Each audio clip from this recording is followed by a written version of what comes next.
Liquidity is one of the most important things in the crypto market, no matter who you are, whether you are a giant whale trying to trade excess amounts of money that alter the state of the crypto market well-being, or whether you're like me and a small crypto shrimp that is trying to flip $100 into millions and millions of dollars so they can retire and buy a sweet car. No matter which one of those you are affected by liquidity, especially if you are investing in native tokens on an L1 or like trendy new meme tokens. Liquidity is always an issue with being able to, they have limited holders, they have a limited supply, and they have limited ability to make efficient market swaps without huge levels of slippage. Now, with all these factors going on, you would think that a company would make a liquidity aggregator to allow you to trade tokens across all the CEXs and all the DEX in the larger crypto sphere. And let me tell you, Reef Finance has done it.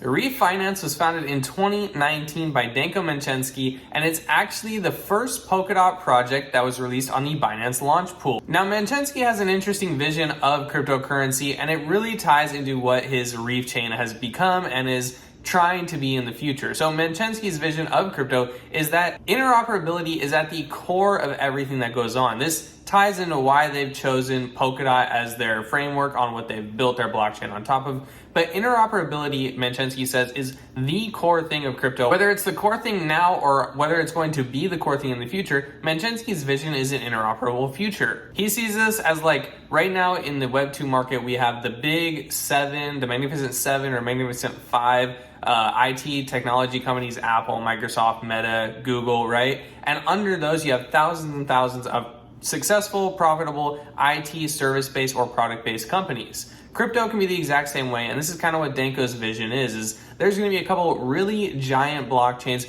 but under them there's levels to all the different abilities where other blockchains can be successful, solving certain niches or being in certain regions and having certain use cases where they can still be profitable and still be highly desirable by investors and users. Danko also says that region-specific blockchains are going to be a thing of the future, and they're already a thing now. He states this as your iMessage is really popular in America, but over in European and Asian countries, they might use iMessage. Well, in some regions of the world, maybe Asian regions, they're going to use a different L1. European regions are going to use their specific L1s, and maybe America uses its own L1. Reef Chain kind of symbolizes in this idea of region-specific success as well by being the Middle Eastern blockchain ecosystem of the year at the Middle Eastern Blockchain Awards in 2022. Now, I've never used Reef Chain. I don't know a lot of people that have used Reef Chain, and I haven't really heard a lot about it, but it's still winning award for the best ecosystem in a region in the Middle East where the majority of its users are. So there can still be success on a region-specific basis. Reef might be winning blockchain awards, but does this make it the next Ethereum? Can it even get close to being one of the top 20 L1s in all of crypto and even being considered as an Ethereum killer? Well, in order to make that distinction, first we kind of need to understand what the Reef chain and the Reef Finance ecosystem are. So Reef is going to be your standard L1. It has DeFi, NFT, gaming. It is a nominated proof of stake model where, users are going to stake. We're familiar with the staking mechanism these days, but essentially the token has inflation. You're going to stake, you're going to help validate blocks, you're going to have an on-chain governance vote, and you're going to earn some Reef token in order to, give you some inflation and for doing your part in the staking and governing process. This L1 is built on the Polkadot substrate and Polkadot SDK framework,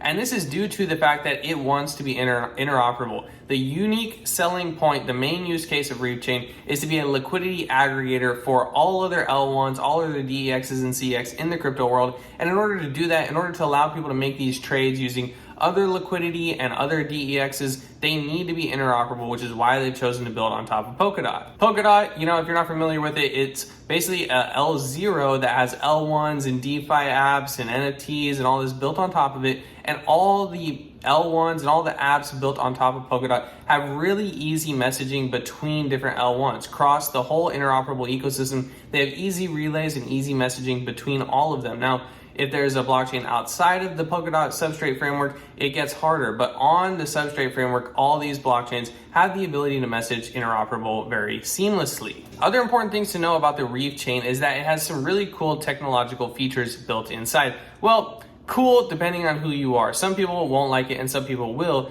but they have upgradable smart contracts and updatable, smart contract and blockchain system. Basically what this means is as they want to add new compatibility to other blockchain, maybe they want to add compatibility to a Binance or to a new L1 that pops up, maybe like a base chain or something, right? they need to be able to upgrade their smart contracts in order to allow for this new liquidity, new DEXs, new CEXs, etc. So they need upgradable smart contracts. This makes the blockchain upgradable, which can be good or bad depending on how you view it. While Reef Chain is built on Polkadot, it is already EVM compatible in every manner. So a lot of people think of it as like an Ethereum chain, but it's not. It's a Polkadot chain that is highly EVM compatible, and this is due to the liquidity that they want. Ethereum has a lot of liquidity, and Denko knew that using Polkadot to access Ethereum liquidity is the move that they want to make. So they are EVM compatible in every sense of the word. You can use Solidity, Rust, all those things. And then from there, they're probably porting to be like Binance compatible and Base Chain compatible and all these other chain compatible, which ties into their upgradable smart contracts, which you can view as a good or bad depending on how you view blockchain. Reef Finance's smart contract upgradability allows them to access new forms of liquidity and upgrade to new chains as they come out that we just don't know about yet. So there might be new chain standards, new smart contract standards, and they need to be able to upgrade their smart contracts and their blockchain to fit those as they see. Lastly, before we dive into what's currently going on Reef Chain, you should know that 22 billion Reef tokens were released. Originally 20, they've inflated up to 22 billion right now, but 20 to 22 billion were released, half being on the Ethereum chain as ERC20, half being released on Binance as the Binance token standard. Some investors see this as a good thing and claim that if you're on Ethereum and you're trading really, you only got 10 million, so the supply is kind of scarce. Some people say that, it doesn't really matter because the chain's liquidity agnostic and is interoperable as far as liquidity. So you can view it how you want, but half are on Ethereum, half are on Binance for token standards. All this information is great, but does it make it an Ethereum killer? And kind of what is going on from an investor level? If you might not have heard of Reef Chain, there might be a good reason. So what is that reason? When checking out any blockchain and understanding, the technology and what it has going for it and its unique selling point, there's always some things behind the scenes that you want to know about, like, is anyone using it? Or what kind of investors were there? What's the token allocation for the tokenomics, right? These are important things to know. How is the token inflating, deflating, or is it a capped supply? Now, me personally, I love to invest in things with capped supply because it follows scarcity models of Bitcoin, Cardano. Right now Ethereum's deflationary, but I feel like Ethereum is going to always kind of be deflationary. So that one can slide, but we like these scarce assets. We don't want to deal with US dollar inflation and euro inflation. So why would we want crypto inflation as well? Some of the things you should want to know is that yes, the Reef token is inflatable. It has inflation and deflation metrics. And originally 20 billion tokens were released. Right now the current token supply is at 22-ish billion. So we're more in an inflationary state right now. If you're not staking and not earning Reef tokens, you are going to devalue your holdings over time pretty rapidly. And so that's never a good thing and something you want to watch out for. Second, when I was looking at their website at their current circulating supply and their burn statistics, I was not able to access those sections of the website. I checked all the links at the bottom of the website and I was able to access all of the other links except for these two. So is there a reason that those have been pulled away from the website, or are they seriously just not up and working, or why is this happening? That's always a red flag to me and something you should look out for if you are a user. Furthermore, the Blockchain Explorer is a great place to gather data on what a blockchain is looking like, and you can see for yourself kind of the active users and the volume and the transactions and what's going on here. As we mentioned before, tokenomics are always one of the most important things to understand what you're investing in and why you're investing in it, right? There's a reason Berkshire Hathaway's price is so high. It's because it's never stock split. So what is going on with the Reef tokenomics? Well, you can see it right here. We'll put it on the screen. My biggest thing about it is there's not a whole lot of public community offerings for the public. I see a lot of funds going to a lot of places. I get people have to raise money, and I know it's good to raise money and have people investing in pre-seed rounds and using money for marketing, but I like to see community focused, public focused, open, decentralized products, and I feel like this doesn't have enough of that. Now, in my opinion, all of these are not like the best case scenario. I do want to see like better token distribution. I do want to see more people using the chain. I want better inflation, deflation economics, right? I want to be able to see the things on the website. And then also, it just kind of makes you wonder, why is this kind of happening? And one of the major investors into the projects at the beginning was Alameda Research. And you kind of have to wonder if this is kind of causing a downward spiral for the Reef chain. I had a huge investor, and that huge investor did kind of go under.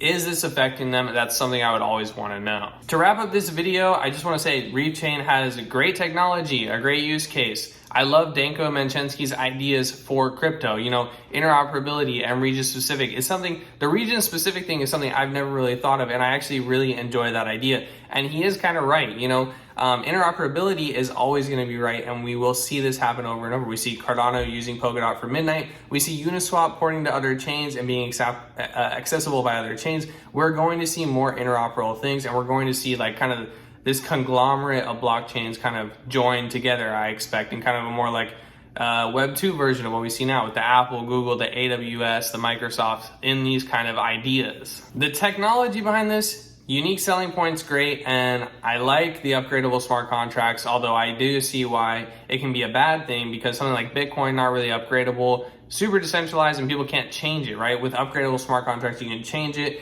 and it does cause concern for some investors, and I get that. I do think the whole Alameda research thing is kind of a red flag, because it's probably pulled a lot of their funding, which is unfortunate. It really does stink, but it's probably one of the reasons why, you know, they're not marketing. You might not be hearing a lot about Reef Chain. I know I've never personally really heard a lot about it. But I want to do this video to just kind of cover some of the new chains out there and some of their unique technology standpoints that they have. I mean, this technology, this idea, liquidity across all DXs and CXs is probably going to be something in crypto. Somebody has to start it and somebody has to do it, so why not Reef Chain? That is my video on Reef Chain. If there's another token you want to see, leave it down in the comments. Other than that, I hope you have a great week, great weekend, and we'll see you in the next one.